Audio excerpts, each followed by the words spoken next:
متر. طبعا هناك المشاركة كما قلت للسودان. هناك أبو بكر كاكي خميس بطل العالم.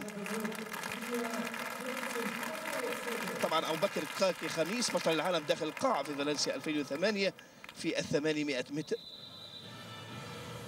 أخفق في أولمبياد بكين،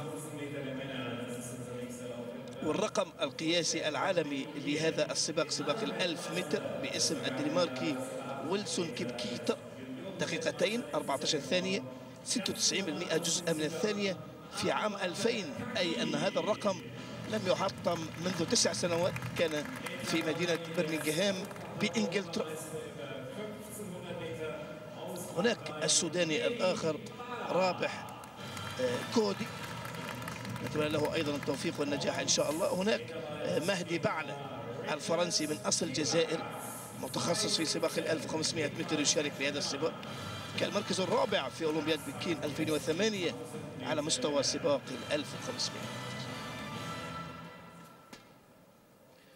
رقم هذا الملتقى دقيقتين 15:25. انطلق الآن السباق، سباق 1000 متر. أعتقد أن السرعة هي النقطة الأساسية المطلوبة في مثل هذا النوع من السباق. التنظيم لدخول الممر الأول القريب من المنحنى للتغلب على فارق الكسر والتغلب على مقاومة الهواء.